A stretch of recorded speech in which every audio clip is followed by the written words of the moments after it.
What's up, cool kids? Welcome back to the Langston Frazier Show podcast. I'm so glad you guys are here with me. If you don't know who I am, my name is Langston Frazier. I'm the host of this great podcast. Thanks for listening to the fourth episode. I know it's been a little bit of time since we've been back on the podcast wavelengths, but we're back. That fourth episode featured PGA Pro DeMarcus Cooper from City Swing in DC, and also the creative director of the everydayweekend.com and the co-host of the Baseline podcast, Tim Mitchell. So, where have I been these last couple months? It's been absolutely crazy. Been covering college golf from Maryland Eastern Shore. Obviously, classes, big thing. Had to get those out of the way. Had a super big spring break. We'll get to that in a moment. Homecoming, working on my second podcast, Talk Off the Shore, with one of my good friends, golfing, of course. But then about 2-3 weeks ago, the sports world shut down. Basically, the world shut down. Started overseas. Everybody knows the COVID-19 coronavirus pandemic kind of took place. Sports shut down. Baseball, football, XSL football, soccer, golf shut down. A whole bunch of collegiate golfers, their season ended super early. But that kind of led to the NCAA making some new provisions, possibly giving them another year or another semester of eligibility. We'll see how that goes. That's coming soon. And then esports are getting super popular with a whole bunch of simulated games. So hockey is now being played through an esports format. So basically, whatever the normal regular scheduled games that were scheduled, they're now in an e-format. So that's super cool. And one of the things that affects everybody in the golf world is all the major golf tours in the world have officially been canceled. Pretty much the LPGA and the PGA Tour schedules have both been suspended until early May first started, when the Players was supposed to be underway in Florida, played the first round, and then canceled the rest of the tournament after announcing that they were only going to have a essential staff in that venue for that tournament. Ended up scrapping the whole thing, but each of the players that teed it up during that event, $52,000 if you played CT Pan, unfortunately withdrew from that event just before the competition started, so he was not able to get paid that $52K within the guidelines of the PGA Tour. Now, some big news. Every 4 years, the Olympics is coming up in Tokyo. The Olympics has just been postponed until next year, until this all pretty much dies down and goes away. Look for those dates coming soon as far as the individual competition for each sports, but it will take place in Tokyo, Japan, July 23rd through August 2021. Now, big news out of the golf world again. Masters obviously canceled for the first time in a long while. It's going to be pushed back until October of next year. They're thinking about the date in the teens, probably like the 12th through probably the 19th. We'll see what happens. A lot of reports have come out that people have booked hotels and they've been turned away from hotel companies. So we'll see where that goes. But a fall Masters, that might be a good one. And then just announced today, Monday, when I'm actually recording this podcast, that Augusta National is going to donate $2 million to the COVID-19 pandemic for the Augusta, Georgia area. So that's super cool, especially because they can't play the Augusta National Women's Amateurs is going to be pushed back. Same thing as Drive, Chip, and Putt. All those players that made it through the national finals who were supposed to play in just a few weeks, they will be invited back next year. Depending on regardless of the age, they're still going to be able to play in that little competition, which is great for golf. It's going to be super cool. But this year's Drive, Chip, and Putt finals in competition is going to be pushed back. It won't happen. The qualifying won't happen. So businesses are closed as well. And then something that affects all of us who listen to this podcast, if you're not a golfer, most of the golf courses in Maryland are closed. Michigan, who you're going to hear from, our guest is today Anthony Ward. He's from Michigan. His golf courses are closed. And then breaking news just a little bit ago, DC and Virginia are going to be under a stay-at-home order, same as Maryland, just announced today. But for all the closures in the United States and internationally, just go to golfadvisor.com/COVID-19 for all the updates. It's updated regularly for golf courses that are open and closed in your area. Something that affects us, if you're in a university, public schools, universities are closed. That's why we got the extra long spring break. Typically, we're on spring break for about a week, and then we go back. Our university decided to keep us off campus until the 4th. Things got a little worse, so they closed down campus, told us to move out of our dorms, and so we're now doing remote learning, which is a brand new thing around here, online, and so that's super, super cool.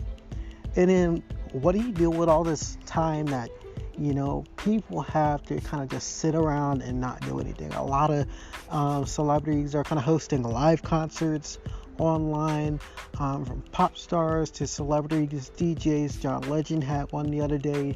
The Jonas Brothers have been doing it. John Mayer's been doing it. But yeah, that's kind of what's been going on nowadays, and I hope everybody is safe at home and doing well. But today, as always, we got a super cool guest. His name is Anthony Ward. He's from Detroit, Michigan. We talk about a lot in this episode, so buckle up. It's going to be a good one, and you'll learn some more about him, where he's from, what he does, and some pretty cool other things about him. But with that, let's dive in to the 5th episode of the Langston Frazier Show.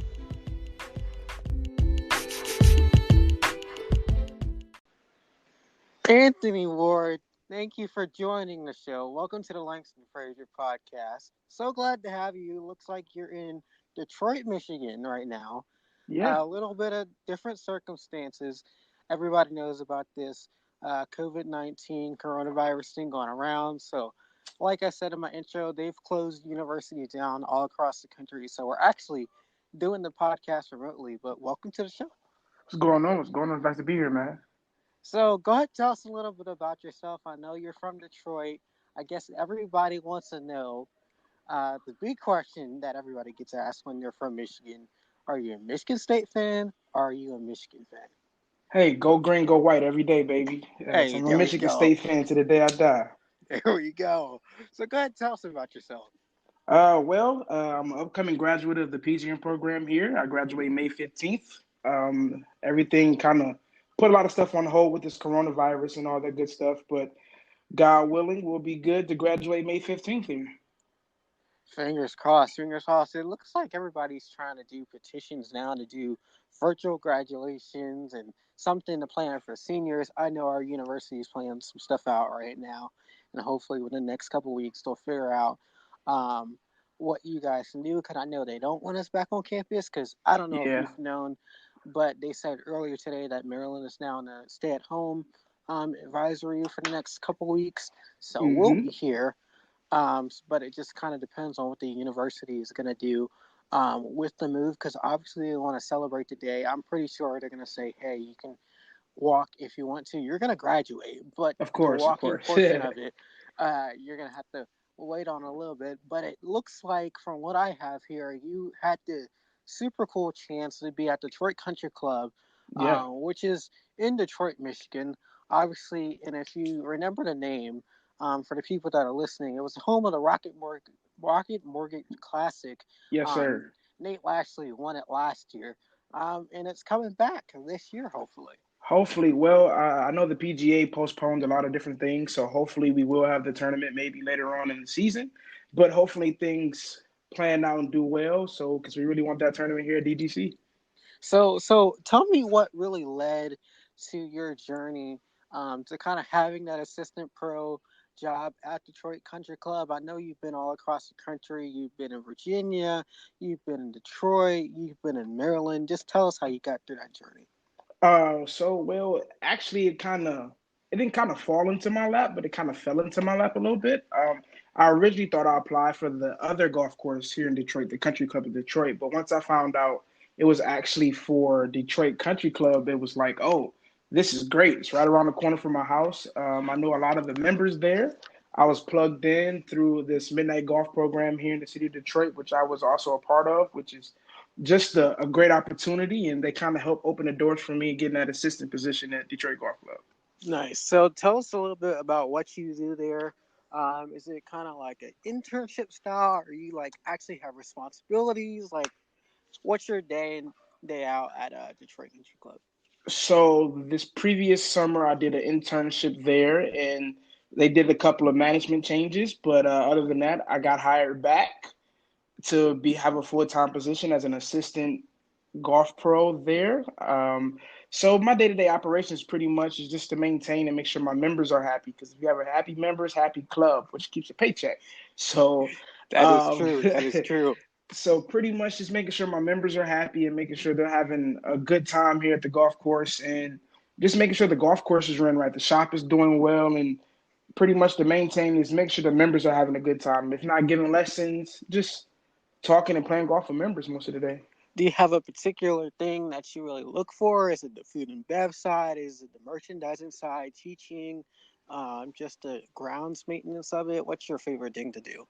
My favorite thing to do probably is just teaching. I really love to teach and just get the word out there about golf and try to help people become a better player. It's nothing better than seeing a smile on a member's face when they can hit the ball the way that they want to, or just play golf better. So my best thing is just teaching. I really like to teach. And that really kind of leads me to my next question. What really got you into playing the game of golf? So originally, my uncle got me started when I was pretty young. I actually crashed a golf cart the first time ever on a golf course, and I thought that was pretty cool. I know it sounds bad, but that kind of got me addicted to playing golf because the only way I could play golf was to, the only way I could drive the golf cart was to play golf. So That's true. that was my big thing. I wanted to drive the golf cart instead of playing golf most of the time, but that's how I really got started in the golf. It was the golf cart I wanted to drive. And then you mentioned to it a little bit earlier. You said Midnight Golf, which is a big, massive program in the state of Michigan, and especially Detroit as well. Was that one of the things that kind of led you to the golf industry and coming to UMS to kind of be in the PGM program? Kind of, sorta. I was also a part of a golf group called Hollywood Golf, which is one of our old mentors and part of the UMES PGM program, Jamila Johnson. Her mother was my golf coach originally. And so the plan was for me to originally come play men's golf, D1 golf for Jamila, but things didn't really work out. But I ended up still coming into the program. But Midnight Golf was just influential in my life. They helped guide me to UMES and making sure I stayed there and was prepared and ready for college life. So Midnight Golf was the best. So tell us about your time here at UMS. I know a couple people like to mention it, especially in our program, because our program is so long. Um, it's a super senior type classification. Like you're almost done, but you got a little bit more to go. Tell us about your time at UMS so far. No, I had a great time in UMS, man. I made a lot of great relationships, a lot of friends, a lot of life memories, a lot of learning. It's been a great time, man. UMS is our PGM program is by far the best one in the country, in my words. I really think that as well. It's something super, super special. Um, you've been a whole bunch of different trips with the CMAA group, which is anybody that doesn't know, it's a Club Managers Association of America. We actually started a student chapter on campus a few years back, got our membership about a year ago. Tell us about your journey with that organization and kind of what you do and how that kind of impacts your day-to-day life. Well, with the CMAA, currently I was one of the official people to actually be on the program that actually started, also on the board. I am currently the president of our CMAA student chapter here at UMES. But the CMA is great. If you're interested in becoming a GM and running multi-million dollar country clubs, resorts, and just different facets of that nature in the hospitality industry, CMAA is definitely what you need to be a part of. It opens up so many doors and opportunities just for all types of people, all races. It just gives you the opportunity to have a better understanding within the hospitality industry. And then you recently got the chance to travel to Grapevine, Texas for the national convention. What was that experience like? That experience was awesome. Just going to the national convention and seeing how many different places and opportunities to find jobs and careers at different country clubs and other aspects in the hospitality industry. It was awesome to learn and just it opens up doors for opportunities and careers. So it was great. Was there anything that kind of stood out to you or something that you weren't expecting to get from the conference that you got? Not really per se, but just that the hospitality industry is vast. There's so much and so many different things that you can get into just besides the culinary aspect of it. Hmm. Now, one of the things that I've noticed about you the last couple of years, you're a real smart businessman. Everybody at UMES either has a business, is associated with the business. But one of the things that I kind of ever that I've noticed about you that I've never really gotten a story to is something that I see every day on your social media platforms. All your social media platforms, um, your name or your username is a lavish golfer. Go ahead and explain that to us, and what that means to you. To me, it was a brand that was me and a good friend of mine in college started a clothing line called Fresh, Lavish, and Youthful. And from that, it just brought the idea of always remaining calm in yourself, remaining young, regardless of your age. You can always remain young, just being youthful and having fun in life and enjoying it. And it really just stuck that way to me. And that's just how I was. And it was just good. And I remain lavish, and that's just how I'm going to live my life. So it kind of relates to fashion in a way. As you said, it's a fashion brand. How does fashion play a role in the golf industry, kind of in today's world compared to a few years back when everybody would, big baggy pants, cotton golf shirts, and now everything's more streamlined, a lot more cut. You got golf joggers that Ricky Fowler made famous a few years ago. How does fashion play a role in the golf industry today? Well, a lot of people say that you look good, you play good. Well, but that doesn't always happen that way. But it's a comfortability aspect. You want to be comfortable in what you have on. You want to be comfortable in how you play, and you want to look good doing it. So you just want to feel good about yourself and feel comfortable. That's where it comes from. A lot Definitely. of it. So going forward after May 15th, after you're done with your time at UMES, obviously it looks like you're gonna go back to your hometown in Detroit, Michigan. What's in store Hmm. for you coming up next? So up next, I will be officially starting my assistant golf professional position at Detroit Golf Club here coming up shortly this summer.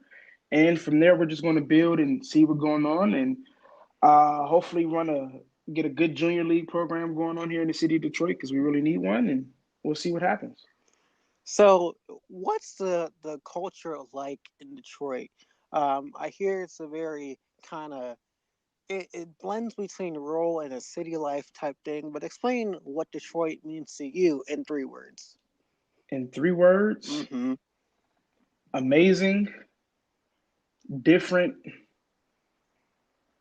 mm, and caring. It's a lot of very caring people here in the city of Detroit. A lot of people that want to do better, want to be about their life, want to be about just making money, not just making money in a bad thing, but just building themselves up, building a brand for themselves, and just doing better for themselves. Like we really all want to make a hustle and just do good, have a good, decent life, and that's what it's about here in the city of Detroit. That's something that I'm really interested in, and it's kind of sparked your interest in a new project that you're starting up pretty soon. Can you tell us about that project? What's it's about? Um, I and can't leak too much information, but got a podcast coming up here soon, pretty soon. A lot of different information coming out, a lot of new information, a lot of information that you maybe you won't learn just from your parents or your elderly people in your community. Just we're gonna start a podcast to push information about just growth and being a better you. So it's coming up soon. so that's I already know it's gonna be a really good one. But going a little more in depth about you, golf has really had a major impact on your life. But if golf wasn't in your life, what would you be doing? Honestly, man, I love to cook. So probably cooking, dude. I've always wanted to branch further off into that and see what I can get into. So, do you have a different styles of cooking that you like? Different, I guess not genres, but like flavor profiles. Is it like American? Is it like soul food? I'm a pasta guy myself, so probably anything with pasta. Hmm. Do you have a favorite pasta dish or? I'm a seafood guy, so anything we could do a lot of different things with seafood. So anything with seafood in it, pasta wise, we're good to go. Nice. So, where do you see the golf industry now that we're in 2020? Everything's kind of been shut down due to this pandemic. Where do you think the golf industry is currently at now? And where do you think it's going to go in the next 10, 15 years? Next 10, 15 years. Right now, I think it's stable. I think we could do a little bit better. We're trying to become more cultured as a whole. We're trying to branch out of different facets. We're trying to include more people into the game, which is very good. But within the next 15 years, I think it's going to be great, especially after this Corona thing is up. Everybody's going to want to go outside. Mm-hmm. So golf courses should be open. And where do you think um, golf has its place in society? Do you think it's kind of a essential thing? I started this conversation the other day with one of our colleagues. He's uses golf as a mental health thing. Do you think golf is part of mental health? Do you think it's a Oh, of recreational course, thing? of course. Every golf does something different from for the everybody. It's not the same for each individual. Some of us play it for competitive. Some of us play it just for leisure. Some of us play it just to be playing, and it's fun. It brings joy to people's lives. It's a good game to play, man. So if there's one thing that you didn't know, 6 years ago when you started in the PGM program, what's one thing that you would want to know now that you didn't know then?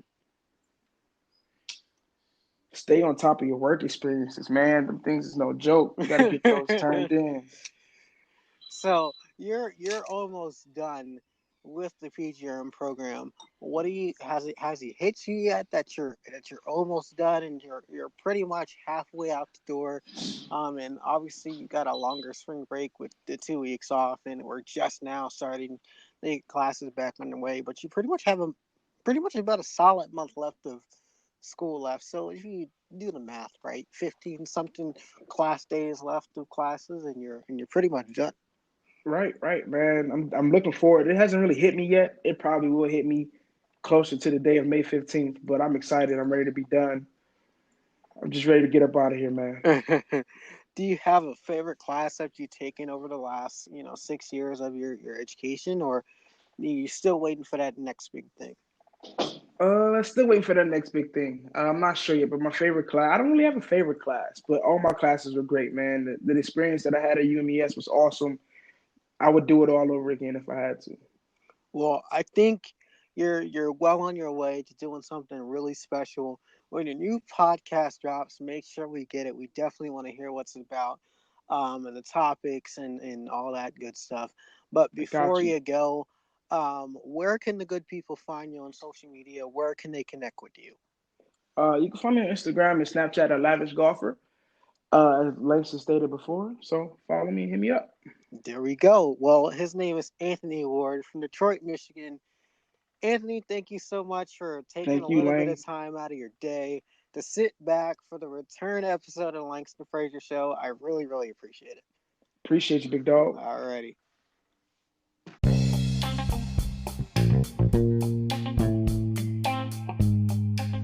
Another great episode is in the books. Thanks for listening to my conversation with Anthony Ward.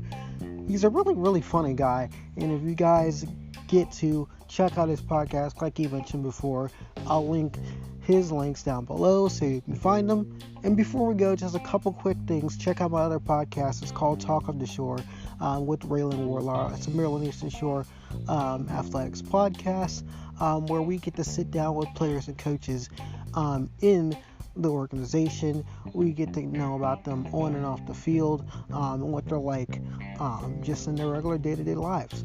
And if you're also interested in playing golf, check out the tour sponsored by Under Armour for opportunities on the Eastern Shore and nationally. Just visit esgmagazine.com langstonfrazier.com and click on tour info for all that great information on local opportunities and national opportunities for you to play. Some awesome golf courses, get to connect with some really cool people, and just play some pretty sweet golf. And also for juniors, because we love juniors, just make sure you check out this brand new tour called the Junior Tour, powered by Under Armour. It's a brand new tour, regional qualifiers. The regional qualifiers that win get to take a trip to Orlando, Florida to play in the national championship at Walt Disney Golf. It's literally the happiest place on turf. You don't want to miss it. So visit their website at uagolftour.com to sign up for regional qualifiers, and also the Junior Tour on the shore at the link above, which again is esgmagazine.com for those opportunities as well.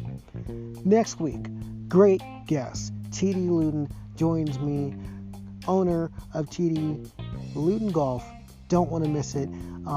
We'll get into that next week. Super cool guy.